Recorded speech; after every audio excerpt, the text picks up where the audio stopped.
Hi there, and welcome to the Pod Pod, the Northwest's newest all-purpose recording studio for content creators. If you've got something to say and need a place to say it, search for podpod.uk. In all the usual social channels, give us a like and a follow, and get in touch to reserve your time to create.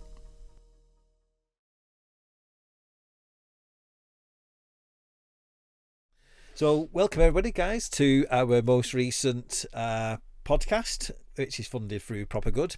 So today we have the honour of bringing in our colleagues from Bolton, Oldham and Stockport. So I'll let you introduce yourself. Yeah, thank you. It's really amazing to be here. My name is Muzahid Khan. I'm coordinating the Proper Good programme in Oldham. Yeah, and you work for? Upton Enterprise. Fantastic. My name's Simone Callaghan. I do the Proper Good stuff in Stockport. I run a social enterprise myself called the Goodness Collective, and I work in partnership with Sector 3 to bring Proper Good to Stockport. And I'm Lisa Forrest. I work for Bolton CVS, which is the local infrastructure organisation in Bolton, and I'm the coordinator for Proper Good in Bolton. So it's fascinating to see, because I know when we all came together, was it I lose track of it. Was it 2019? Well, okay, was it before COVID? Wasn't it? Because I know initially Wigan. We always said this story before, that Wigan was chosen in its own right, and then I assume it was you three, weren't it? Areas that got, and then we made your slice of three, slice of four. So apologies for having to share your funds out to four groups and not to kind of three. But for us in Wigan, social enterprise was a sector that had probably started in the early 2010s through School of Social Entrepreneurs. What's it been like in your areas? Has it just started since Proper Good came on board, or have you had a fairly... in our area in Oldham, so Upton has been running for over 2 decades now. Initially, Upton came about with Anwar being appointed to a registered social landlord, i.e. the housing association that was there, wanting to do something different. And then when they separated, Upton became its own entity to stand alone on its 2 feet, and Maria Williams and Anwar Ali co-founded the new entity on it to stand on its 2 feet as a social enterprise. And I guess what inspired them to do that is they've worked in corporate sectors, and they want to be able to support people into employment and skills development and various other things, but also at the same time it was also creating a work-life balance for themselves as well. And it's worked wonderfully well for Upton and both Maria and Anwar, and for over 2 decades now Upton has been established and doing the great work that it does. And that's how it's come about. And I think there has been social enterprises in the borough for a while now. Yeah, and you've got a new. We'll come on to your hive in a bit. We'll talk about that in a bit. And then Stockport, 'cause obviously I've known Joe McGrath for a few years since SSE. So Joe McGrath is the chief exec of Sector 3, and Joe and I were working together around establishing, I suppose, you mentioned like a CVS. Stockport used to have that, and then it didn't really have much. And we were thinking about, with Sector 3, what does that need to look like? And it was developing that, and because I had a social enterprise and Joe's got a social enterprise background, we were like, we understand that there's a lot of alignment between the voluntary community sector, but also some misalignment, and social enterprises kind of sit aside, because we did want to talk about money, and we did want to think about how we had income streams and how we reinvest that into our purpose. And I think we were approached by GMCVO to say there's this opportunity to go for this Access Foundation pot, and I was like, yeah, well, we have got a really solid social, so we have quite a lot of social enterprises in Stockport. I think somebody's counted about 360, but I've not met them all yet. And there wasn't really too much that was just specifically for them. Some of them used to go out and go to social enterprise support programs, but they'd end up going to Liverpool or other places, and they didn't feel like there was a local connection or local events and learning and things going on. I know some Flourish do some great work in Manchester, so we'd probably end up popping on a train and going across to there. And actually, since they've moved and got a space in Stockport as well, so it just feel like there was an appetite for, well, from us firstly, and then looking around at who else was in the picture, that we were missing a gap really without some specific social enterprise support, networking, investment.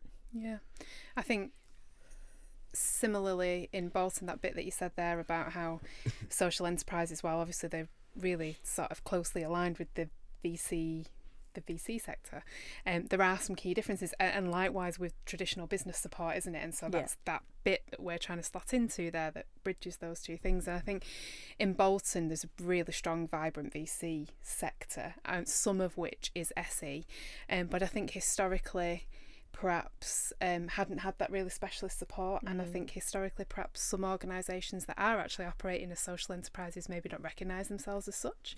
Trade and charities, particularly cooperative societies.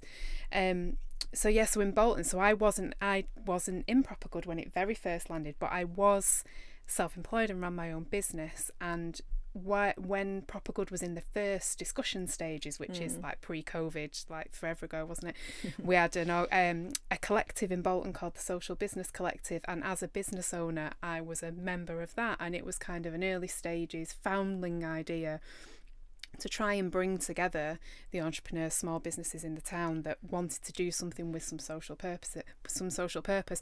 And it was from that really that Bolton sort of started to get involved in the conversation about Proper Good. Well, obviously it wasn't called Proper Good then, the local access programme, and how how some of that money might come to Bolton. So even though I wasn't working on the programme, I had this kind of knowledge of what it was and what its broad aims were and stuff. And then I just coincidentally started working at Bolton CVS, and so it was a great fit for me to be there. And I think what I've seen, that's just to go back to the original question, Dave, is that I think that there is a social enterprise sector that perhaps didn't recognise itself as such. And I hope that we're going some way to both help those existing organisations to recognise themselves in that way, and also grow and start to talk to people about how, exactly what you said, Mudge, around actually the beauty of social enterprise is that you can make a job for yourself that is doing something that you love, that gives something back to your community, and also pays you a wage, and it's that special place that it operates in, isn't it, that doesn't really exist anywhere. Really. And that's what I've always found unique about this programme, is that and that's the thing we've always said, and you mentioned about the VC sector or the private sector, as we kind of, and that's the thing about that I've always felt anyway the last few years, that when it comes to funding and stuff, we are used to funding being given to, say, business support for SMEs upwards, and then you often hear groups say, yeah, but we'll do a little bit of social enterprise. And then equally we know the tradition has been the voluntary community sector, and it still bugs me. I was at an event the other week and people were saying to me the other week about voluntary community sector, and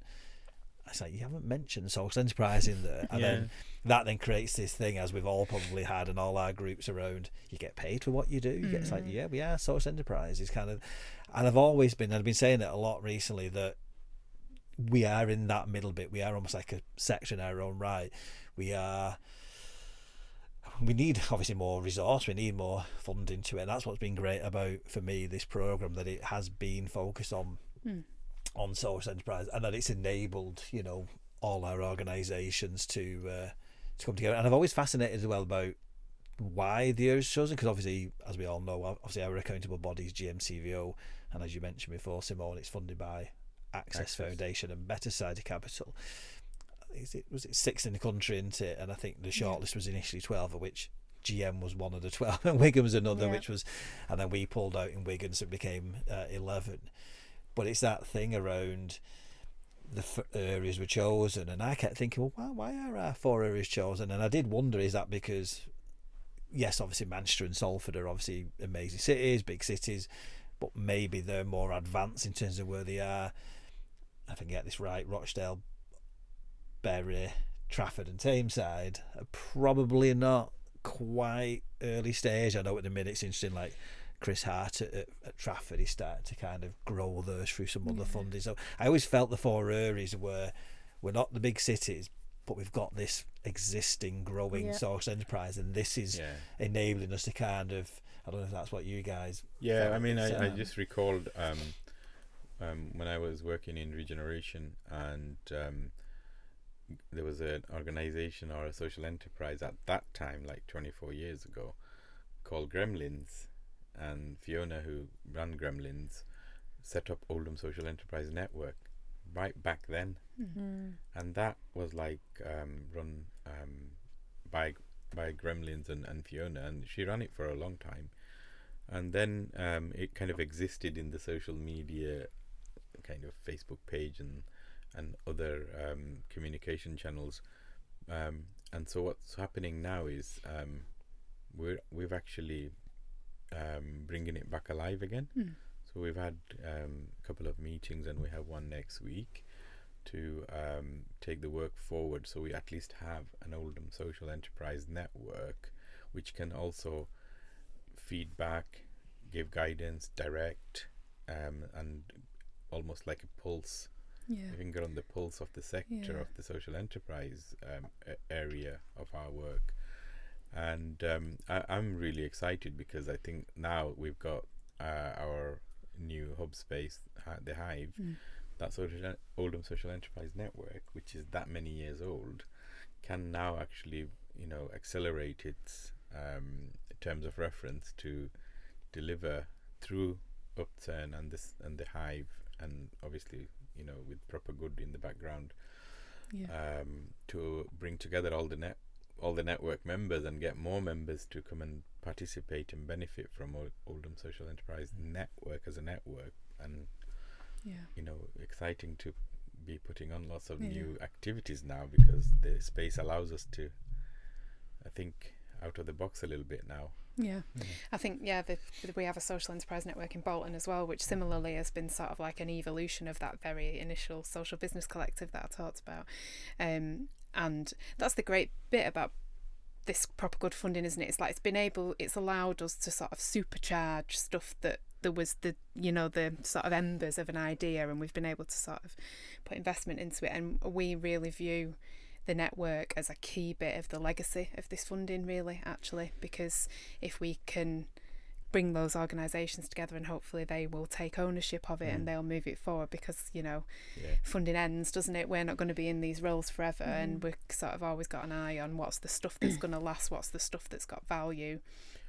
And we're really hoping, we're just in the process actually of formalising that a little bit for those people who want to, so that we can start to really manoeuvre that voice into some strategic decision-making spaces in the town. So some of the kind of active, connected, prosperous boards, really try and get the voice of the sector in those spaces, really, because that's really key, isn't it? We need social enterprises in supply chains. We need them well placed to attract the funding where it is, and be seen as proper businesses, Because what I've liked about this as well, and I know it's something that we've tried to do in Wigan, you're right, even though some of these sit with a CVS type model organisation, the fact that you've obviously mentioned before that you've got the Goodness Collective and obviously Upturn as well, and I know in Bolton you've got Karen from Karen Smith has Turn Up the Value, and you had Hayley, didn't you, before from Hayley start. So it's enabled and other groups, because I know I've always been fascinated obviously with yourselves in Stockport, because it feels like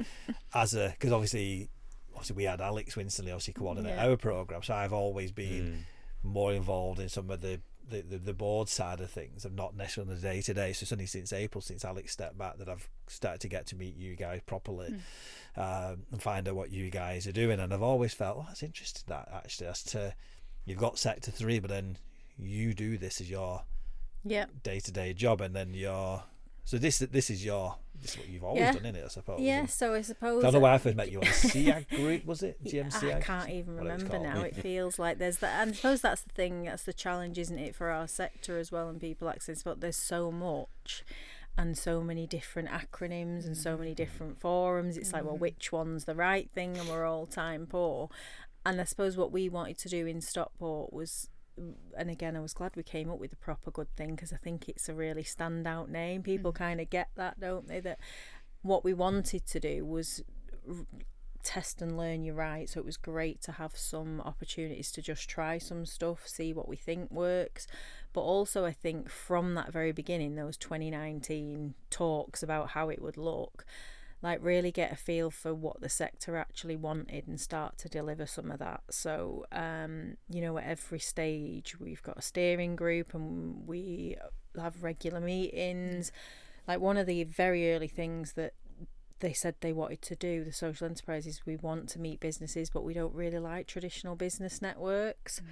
And we've been like mulling over how to make that happen, and now we've got the Proper Good Business Club, so we've been actually able to make some of the things that they want happen based on what they're telling us. So I think for us it's been really about really listening, stopping and listening and building the relationships so that they trust that the stuff that we have and put on, don't get me wrong, we still put stuff on that they ask for and we get 2 people turn up, so that there is still challenges because time.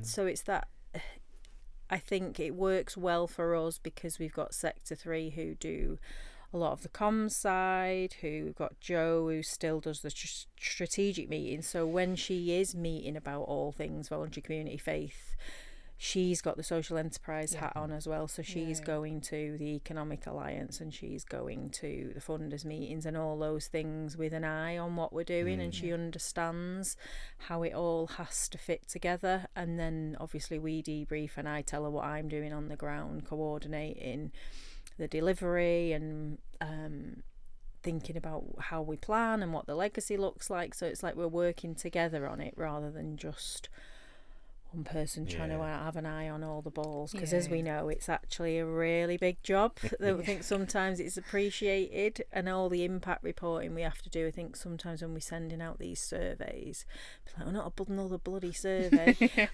But it's that thing, isn't it? Like, if we're not measuring what we're doing and the impact it's having, and how can we practice what we preach when we're telling social enterprises you really need to be reporting on your social impact? Yeah, and I totally agree with you. I mean, at Upturn in Oldham, Anwar and Maria have been living and breathing social enterprise and the connections that they have and the boards that, you know, certainly the economic board and various other boards that they sit on, they're constantly championing social enterprise.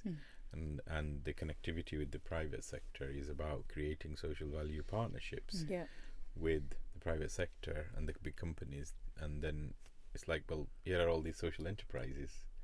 They need to be in that supply chain as a social value partner. So my excitement is that because of the opening of the Hive now, which we've mentioned several times, it's like it's an incubator. It's a business space. It's got offices, it's got boardroom, media room.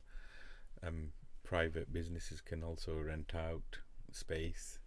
And it's the home of social enterprise. So we can do a lot of in-house activity, as well as using the new ID bus to take out the services into the different neighbourhoods, you know, for consultation. So recently we've just done a consultation with one of the big developers in the borough.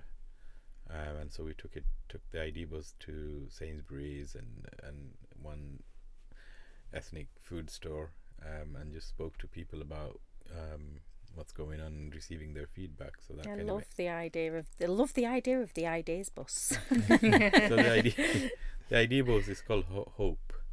So I think, you know, it gives us more visibility in terms of Upturn and the branding and the work we're doing and we're going to do in the near future. It just positions the organisation in all the conversations that Anwar and Maria have had about championing social enterprise. In every conversation they've had, it now with the Hive and the ID bus, it gives it more legs for us to take that message of social enterprise a bit further now. And, you know, in the next 12 months, let's do a measurement of the impact of this new, you know, opportunity. Yeah, because that's the thing about the programme, isn't it? Certainly for us, it's not obviously a huge part of it. We in the boroughs deliver the specialist support element for social enterprises. So that's a huge bit, actually, supporting the enterprises themselves and helping them develop and grow and thrive. But there's also the bit about the visibility of the sector, isn't there? And it's kind of making sure that we take all the opportunities to do that, and we're all doing that in different ways, aren't we? But that's really important to make sure and the that other thing people we appreciate it. want to do in this space is to create a place where, you know, if you were to ask a social enterprise or even a startup business, where would you go for business advice? It should be come to the Hive. You know, all the different partners will be there on different occasions, like the Business Growth Hub. Even Greater Manchester Chamber could, you know, potentially have some of their officers present. Even like private sector organisations, as long as the beneficiary receives in one place, and so they're not having to catch the train or the bus or take a taxi to make, you know, meetings here, there and everywhere. If they can have their initial conversations with the right people in one place, then it puts them on a good footing. That's what I've always liked about the programme, because it's, like I say, we're all coming from different journeys, etc., in terms of where our sector is and those challenges. Because we've always had that challenge, haven't we, that people still don't understand. I mean, I know obviously we all seem to be starting to call it now the social economy sector.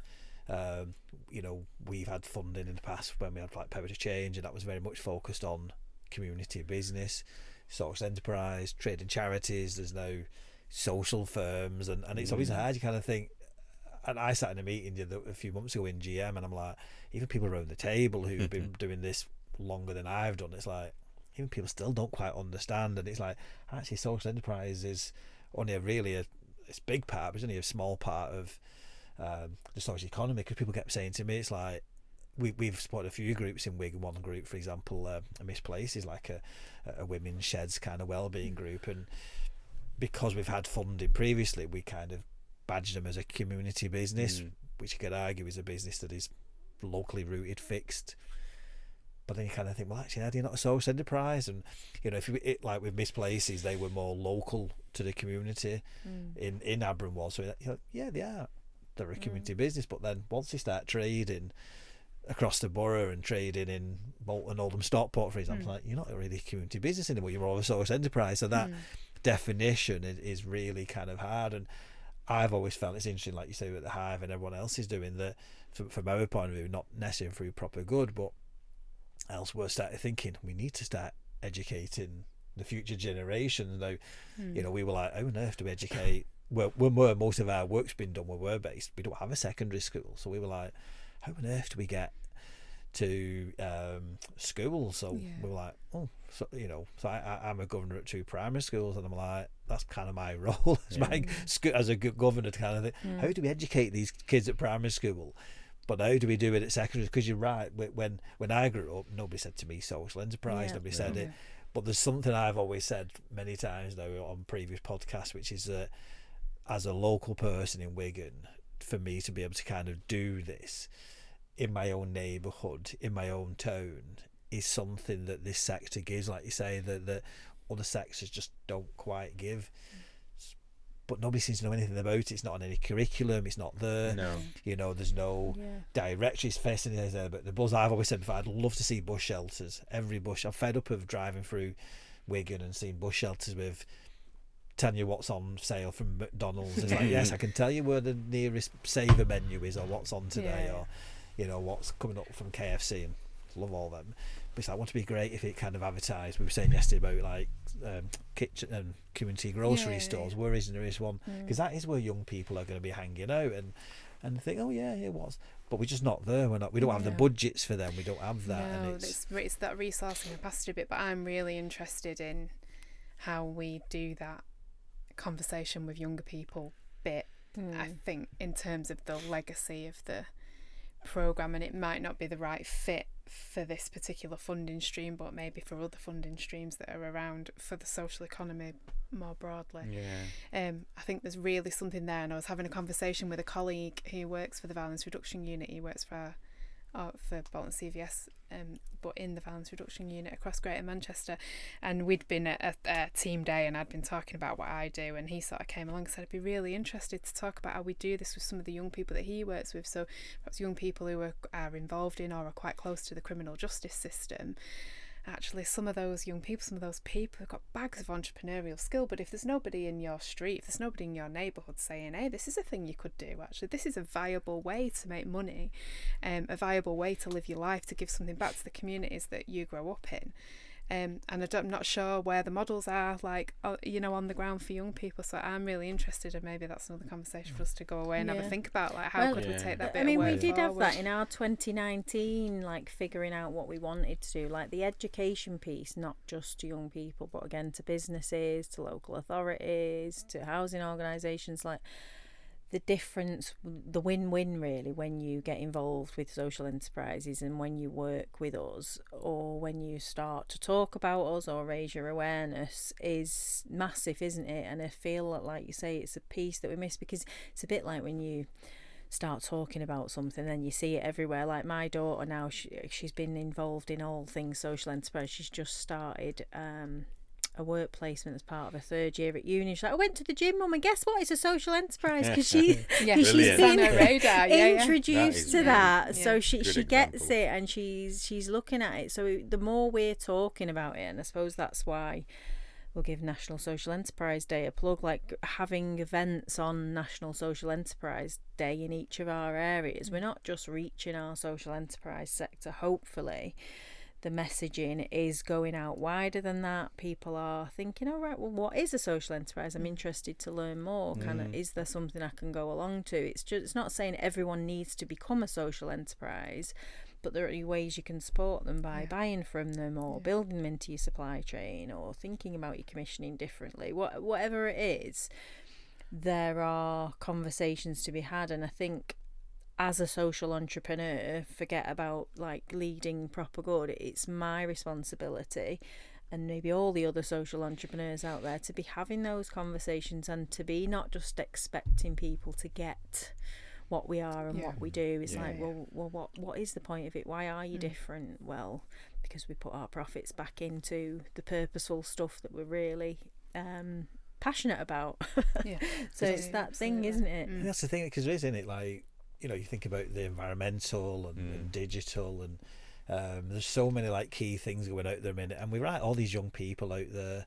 I mean, even from our side, I was saying recently, like, there's been a lot from our sports side. I mean, here today, for example, a lot of people who were former Wigan Warriors rugby players. We've got a really interesting sector of former rugby players now, because of mental well-being barriers, and that obviously more stuff going out there nationally, that things are being talked about now. And a lot of people are thinking, actually, I can set up my social enterprise. And I look at that at school, and I think young people think, they've got so much passion and so many ideas, whether that's, probably stuff around AI and digital and on environment, or, food, for example, on the back of COVID, how many people started growing their own fruit and veg. And you think, we can do this. You can make this into a business. But it still feels like it's, people, we had a group a few years ago we supported in Wigan. And it's still frustrating me that one of the family members was telling this gentleman who ran it, like, why don't you go off and get a proper job? As though it's like, this is a proper job. Working sector is a proper job. And it was that perception. I know when I first started doing this, some of my family members are like unsure about it. Like, are you self-employed? Are you this? Is it? And it's like, there's so many myths that we need to start busting. But it's great to start. And I think we've always felt between the four areas, because we're all neighbours, and you guys are neighbours. Obviously, Wigan and Bolton are neighbours, and I don't know if you're I'm not quite your neighbour. I got very lost on the motorway here. But I look to you lot and see what you're doing, and I'm looking and thinking, well, what would be a good fit in Stockport? I've stole stuff off Lisa about the way she runs her mentoring programme, which I loved. And inspired, not stolen. Yeah. Well, stolen with permission, slightly different. Always. But it's that we're not going to solve all of this stuff overnight, are we? But there's work happening by passionate people, and we just need to make sure that, I suppose, what we are speaking to not just in our silos and becoming our own echo chamber, because we know social enterprise is great, but are we including the right people around the table to make sure they understand the importance of it too? Are we going into careers events and talking at schools about, well, yes, you can be a business, yes, you can be a sole trader, and you can also be a social enterprise. It's like, is it even on there? Probably not. And that's the beauty of this method, isn't it? Sorry, Mudge, but just that we get to share with each other, and perhaps not as much as we'd like to. We talk all the time, don't we? It would be brilliant to join up more, and it's just so much work and we're all strapped for time. I don't think I've ever been to Stockport in my life, honestly. That's terrible. I've never been to Stockport. Well, we're going to do a road trip. I know. So we've got a great social enterprise in Stockport called Grit Studios, who have just done an amazing trail using local artists. So I'll take you out, we'll do the trail, we'll go on Mush's bus. We'll do a road trip. Maybe we should on the bus. Yeah, get the idea bus. But this is one of the things that we've talked about, actually taking businesses or whoever they are into touring some of the social enterprises, see the great work they were doing and the impact it has. Because it's all very well talking about it, isn't it, or putting it on an impact report that goes in a shiny brochure, but you see it with your own eyes and you know them. Because that's the thing, is we've always said, and we've talked about it many times, about that line of sight, and that's what I've always said to people, is that I didn't realise 25 years ago that actually what I kind of do now, and again I've said to people before, other people in the community built the stuff we kind of our legacy where we are kind of now. But for me, having that on the doorstep, because when I grew up as again I've told this story hundreds of times, that my dad was being a coal miner, so that's when I saw those kind of industries. And I look around, and I don't know your areas kind of that well, but certainly I look in Wigan, and I think and Wigan and Leigh, and that's what we had all these years ago. And now, I mean, we've only got 250-ish social enterprises, and we've started to map it across the borough. But when I look at it, because I've got them all on a map now across the borough, I've got a big. Need to steal that. I did steal that idea at my last networking event. I've started the bones of it. I saw you do that, and we did something similar. And Fiona and Janique came from our business cooperative the other week. I showed them, and I still don't know where it's been an education piece. I think, where is WNAs? And I realised that actually Wigan Borough, probably like all you hear, is some of our stretching to Salford, some stretching to Warrington, some stretching to. So actually, I've done the map a bit of a disservice, because there's a whole lot of other.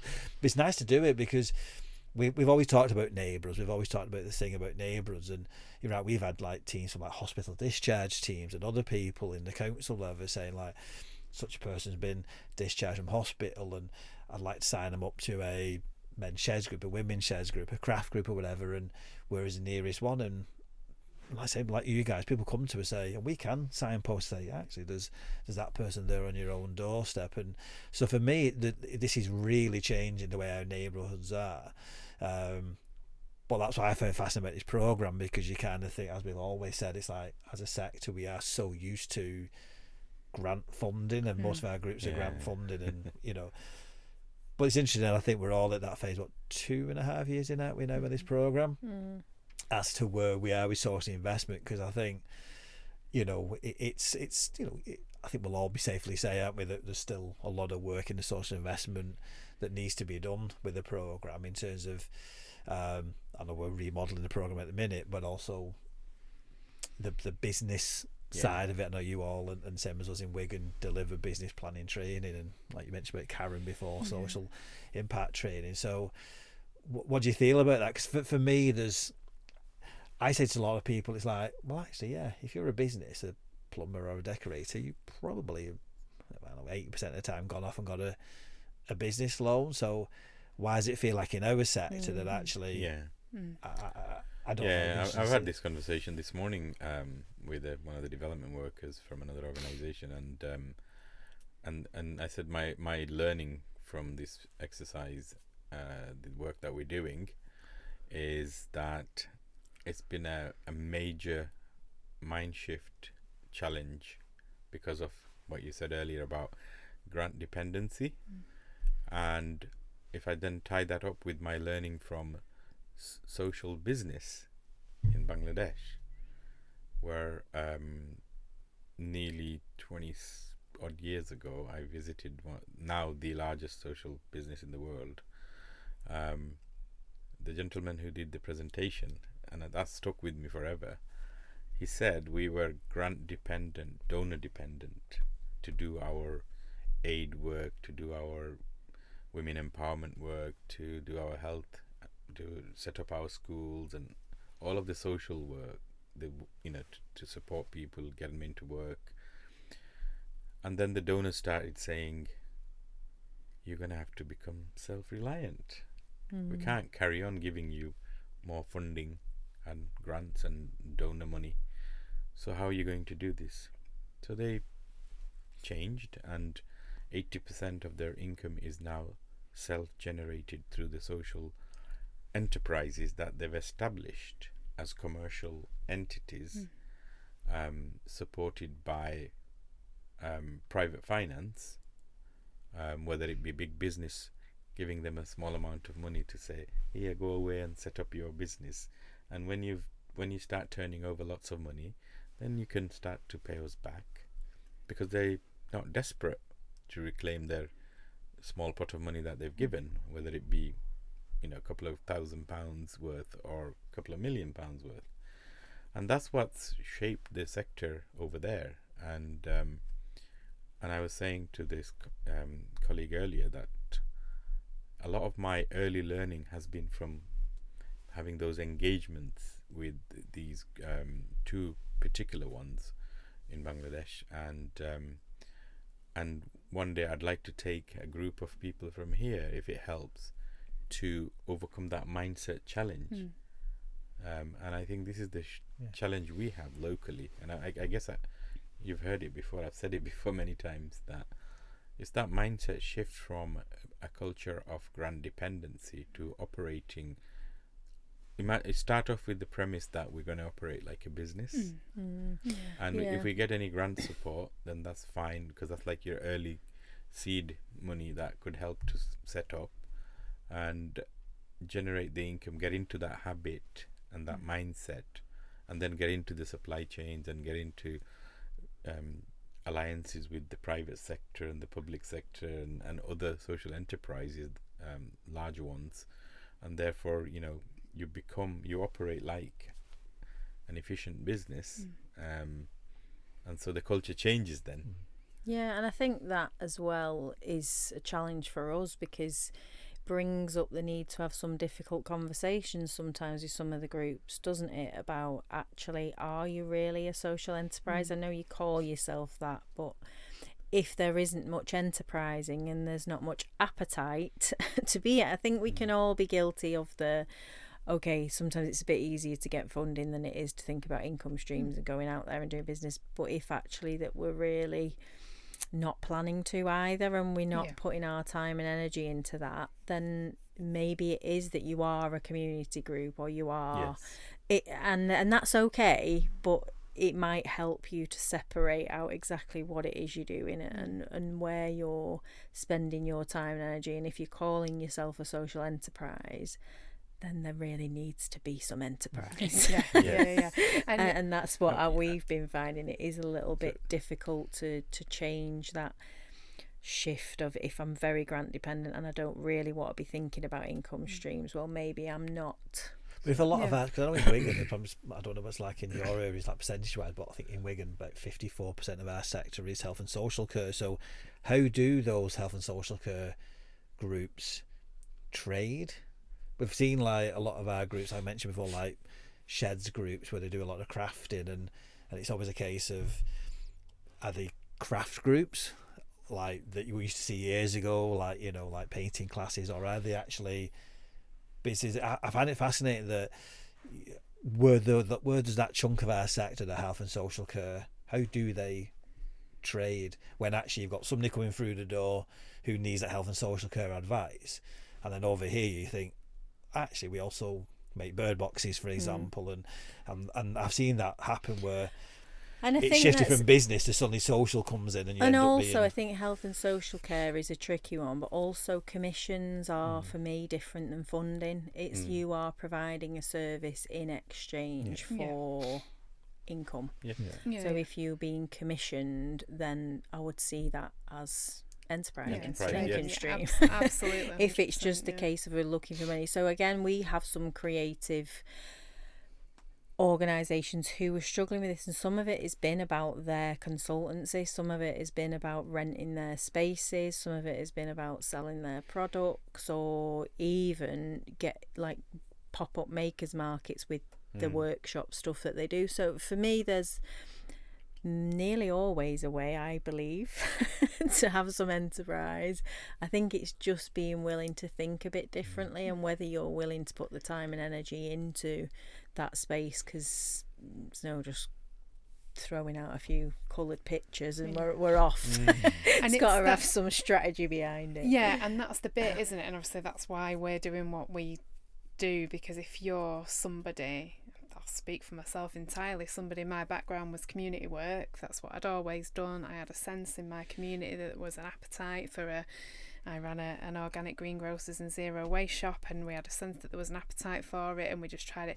But I had no business skill. I just had a sense that I wanted to do a thing, and it was well received in our community, and we were able to run for a long time, kind of just gathering little bits of knowledge as we went. But I wasn't, I didn't necessarily have this program wasn't there then, and there wasn't that strategic support that we can offer to businesses, because it is a completely different skill set and a completely different mindset. And like you say, Simone, for some people, that's never going to be the route that they want to go down. That's never going to be.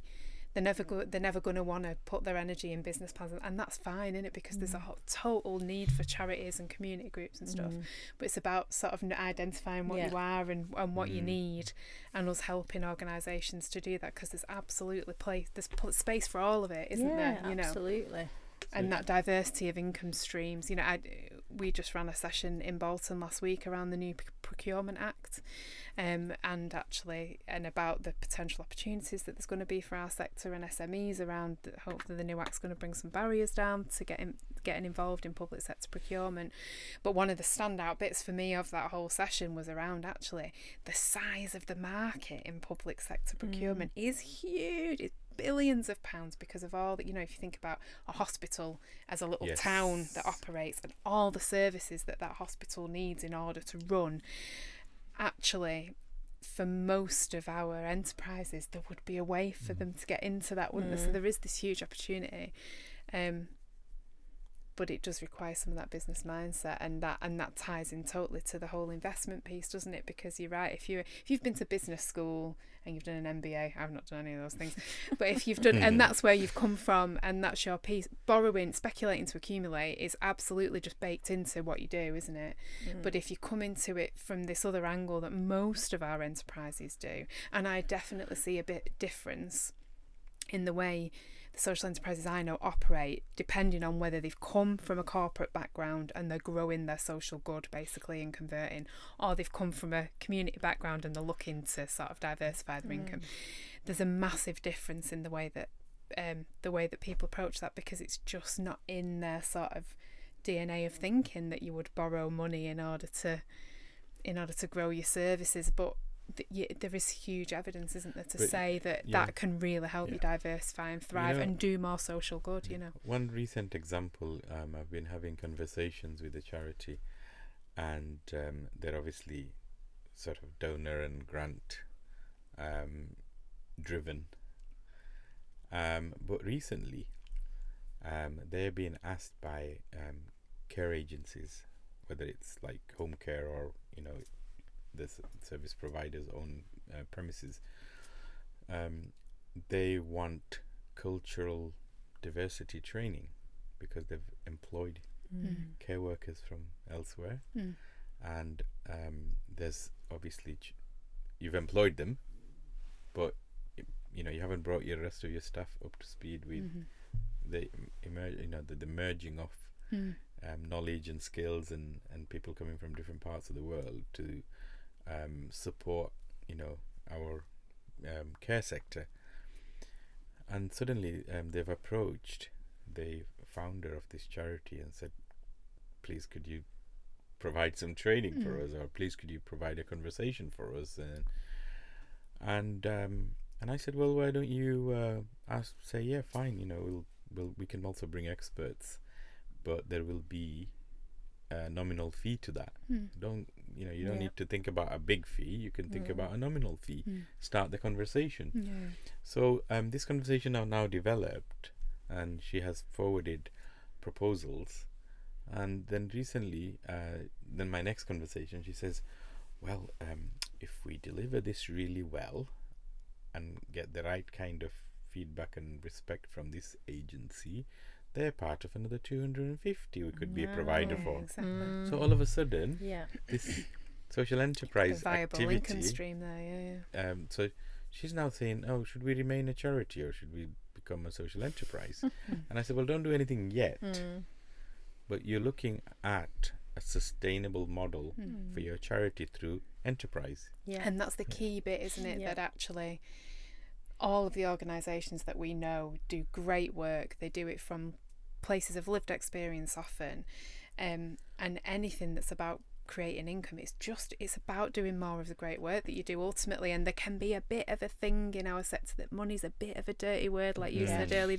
What do you mean you don't all do it out of the goodness of your heart, Absolutely. and I think it's really getting that message across that actually it's through social enterprises are not, I find the term not-for-profit tricky, because actually a social enterprise is for profit. I love but it's profit for for purpose. purpose. That's That's exactly profit for purpose, 100%. Yeah. Like, Agreed. and because we all just want to see more of the great, innovative, creative. Yeah. We know that the solutions to loads of society's issues lie with the people who experience those issues, and so this is a way in order, to sell those issues. And if you think about what you were saying there about that charity, if they hadn't have put that proposal to do that training, well, somebody else would have done.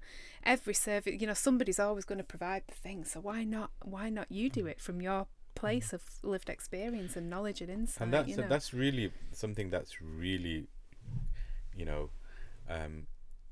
inspired me, but also excites me now, because that's an example that I can share now with some of the other social enterprises, particularly the newer ones, and then help them to understand and cross that line of the mindset of you are an enterprise.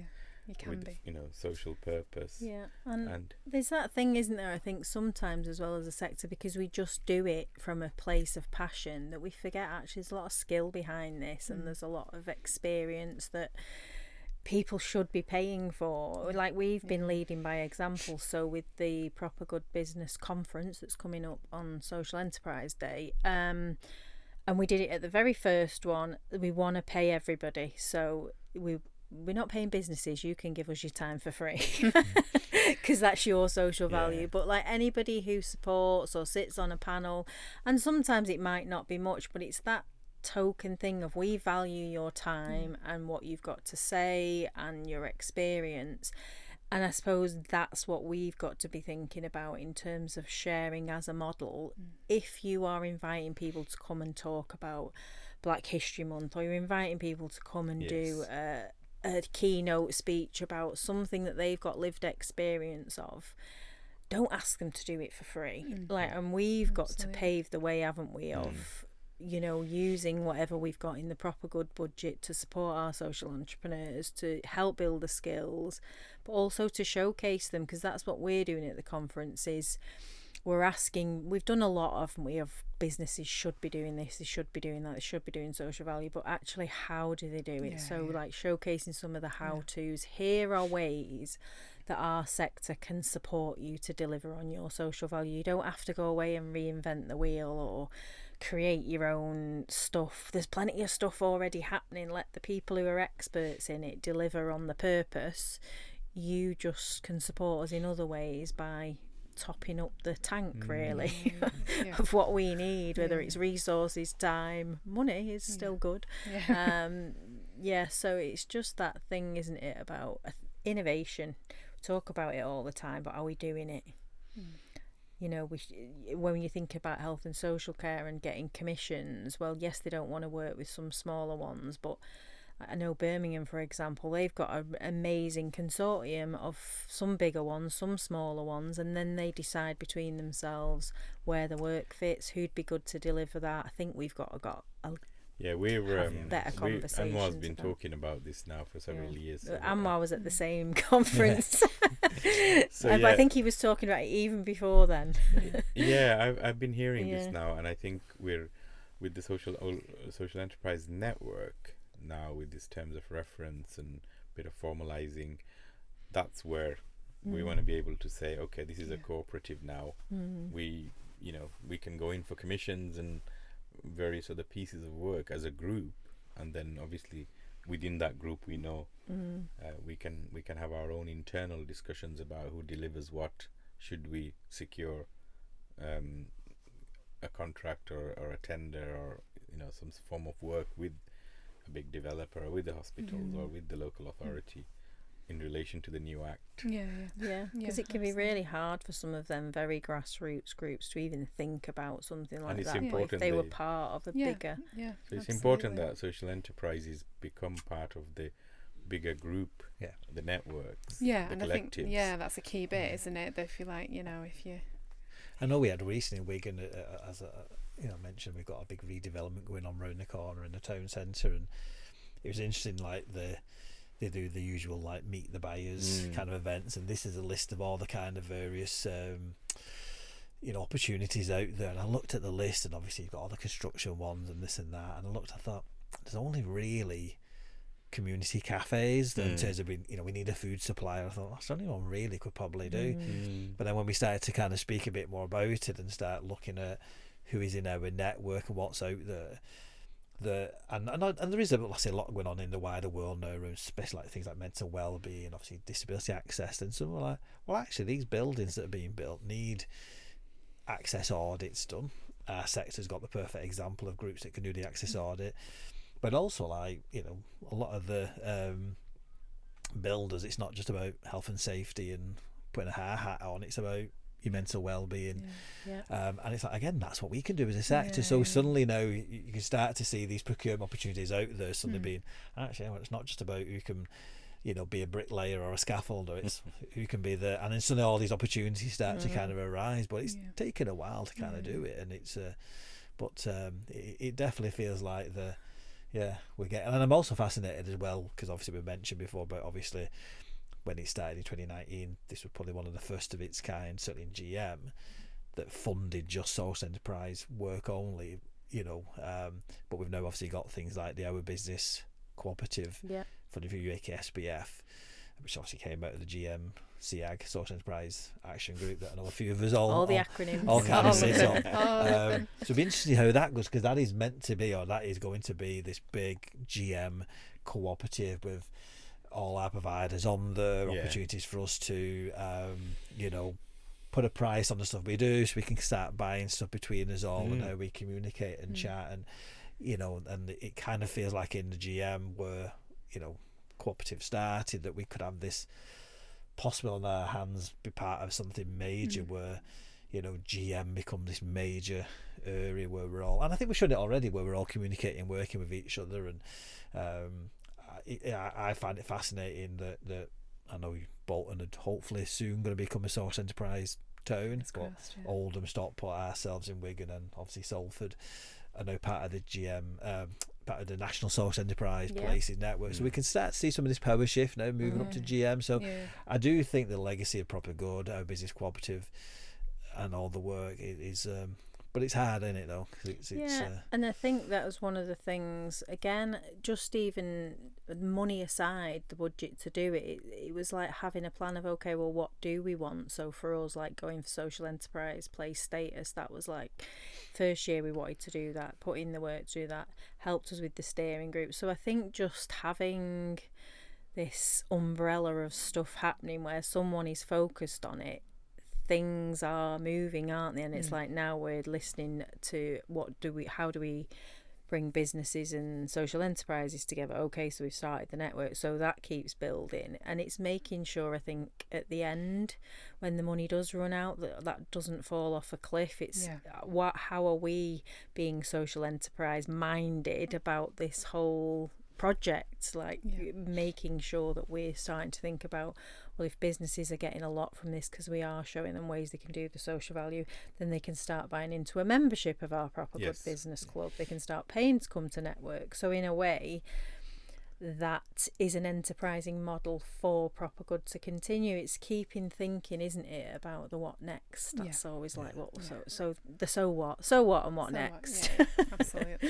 Key bits, aren't they? But the our business is about, for us, plugging the gaps as well, because we've obviously, Proper Good is to support the people on the journey to social investment, whether they take it or not, that they're social investment ready, and they know about the business planning, and they know about the social impact, and they know about all the other things, the financial management. So our business will plug the bit that actually is the start up bit that maybe we don't have enough capacity or budget to support. I think it's about the journey through. It's my thoughts. That's so way of viewing it. So before we finish, where do we see it? You mentioned that it's interested in it, like the future. We've got 2.5 years left, is it, of the programme still? Where do we see, fingers crossed, where do we see this then? I mean, obviously, you know, we've all got an idea as to, I know we've always talked about, like, some of the education that we want to start seeing in the next few years, and probably every local authority did it, but I know in Wigan there was this talk about 2030 and what might be like in 2030. Be interesting to see where we're, by the time we finish this programme, where we where we see our sector being, because it's changed a lot since 2019 already in terms of the number of groups we've got coming through. So that's a bit of a big question, but it's just to if all our work paid off, what would it look like in 2030? I love those questions. We always say, don't we, like in a perfect day, if it's going from 1 to 10, I don't know where we would say at the minute, maybe 5 or 6 in terms of, perfect day would probably be that, all our social enterprises are not grant reliant, that they're out there every day, that we're, like I said before, you walk, look at a bus shelter, or you go through a billboard and it's advertising, this and that. It's advertising everything that's social enterprise focused. Or even that businesses becomes business as normal, because this is the question. It's like, I mean, that's the ideal, isn't it? That's the real ideal, that actually you wouldn't need this massive, the differentiation would be the businesses that don't do social good, because that'd be the bit, they'd be the outliers and the pariahs. Do you know they'd what be I on mean? the blacklist in an ideal world. But I'd love to see that, that in Bolton, in the town centre, you could go and buy your dinner from a social enterprise, and you could go it's that whole thing, and I don't know whose quote it is, and I'm probably going to misquote it, but it's like something like every pound that you spend is an investment in the kind of world that you want to see. And actually, if what we could do, if the legacy of this programme was that there were real time opportunities for both individual consumers and businesses and public service to invest their money in the kind of world that they want to see, that'd be amazing, wouldn't it? Resilient social enterprises, a variety, operating in a variety of markets, so there were lots of buying opportunities, and a really key bit that we've not even touched on yet, but that those social entrepreneurs are connected to each other and supported, so that you don't get entrepreneur burnout, which I think is something that we often see. I was literally just going to say that's one of the things that I think you can't even take away now, because I think over the last few years what we have done really well is we've built that sense of community between the social enterprise. The peer support, I don't think was there, not that I'm crediting it in all to Proper Good. I think it's been probably one of the catalysts to ensuring that we're more connected and we're going to more things together and we're sharing, like even just down to, we have a WhatsApp group and someone shared a great impact report that they've done, and the encouragement that they're getting off the other social entrepreneurs, and also it's giving the other social entrepreneurs ideas. I don't think even if the programme legacy goes, that will go. I think we've done a great job of building that, and there's so much to be said for that. I think it's that thing of lifting each other. Absolutely. And I would like to see that, I suppose, businesses are learning from us, not that they're taking away that social value isn't just about coming and doing to us, but actually there is room for mutually beneficial relationships, and we have things that we can support them with. So thinking differently and doing differently. talk a lot, don't we, these days about thinking creatively and thinking innovatively. I want you to do Yeah. creatively. I want Yeah. you to do innovatively. Yeah. So yeah, my thought is we've already got things that I think, and social enterprise play status, we've already got things that I think won't fall off a cliff, and I think there's still things that I'd like to continue to build on to make it that Wow. way. Of course, we want to see a visually thriving social enterprise sector. Practically, I'd like to see a couple of our social enterprises become, well recognized for the work of a social enterprise. And then, of course, I'd also like to see all of our social enterprises are in partnerships or alliances or cooperation arrangement with the private sector in delivering services and products that benefit our people, which is also the social value element of social enterprise, is to tackle a local challenge or take away a local problem or make something more efficient. So as we go into the future, I think the need for enterprise with social value and social purpose and tackling local challenges, it should become much more prevalent and visual for us to see and learn from and give rise to a new way of working. And I think just finally, like, being spoke about seriously in different rooms, not just the rooms where we're supporting and discussing social enterprise, but at government level, And this is where we need to create that educational pathway, this education and promotion, and perhaps even inputting into policy papers. Yeah, that'd be good. Absolutely. It's exciting, isn't it? I know we've always felt that. I know I've always been interested in the fact that I know I met with our local MP recently and really get this kind of sector and it, and I've always felt it's fascinating that, like, Power to Change, who we've done some work with in the past, it's interesting. There's a lot of policy making people from that team now, obviously involved with government. So it definitely feels like more and more now I'm just really excited about our sector, and I just hope that, like I say, as a that for me, like working with you guys, etc., it definitely feels like it's majorly come on over the last. It's I think that COVID gets in the way, because I keep kind of feeling like we started off something amazing 2019 and then we lost it a bit. I can't believe it's like 2.5 years already. I think we were saying we're like literally just over halfway now, isn't it? And it's but no, it is. So is there anything else that you guys want to, before we wrap it up, is there anything we to be ahead? I think it's the quietest I've ever been, this, which is nice. I think go on, you go. Sorry. No, I was going to say it would be great to hear from small social enterprises and their journey so far, and where they feel their obstacles or barriers are, and obviously that then gives us a huge amount of information to circulate to other social enterprises who can benefit from that knowledge.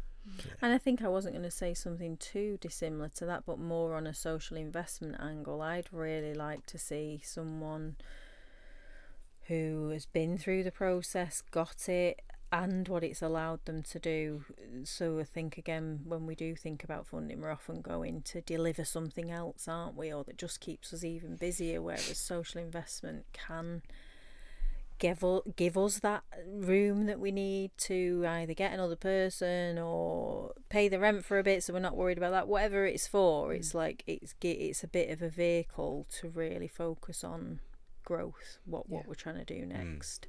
And I'd like to see the impact of one of those really great investments, and then be able to showcase that, to say this is how it could be different if we think about investment differently. Definitely. Fantastic. we'll all have a buzz in our Yes. locality soon. We'll have a hive and a buzz in our areas. Right, cheers, guys. Thank you. Nice, thanks, Thank you. Dave. Thanks Nice for having one. us. A buzzing hive.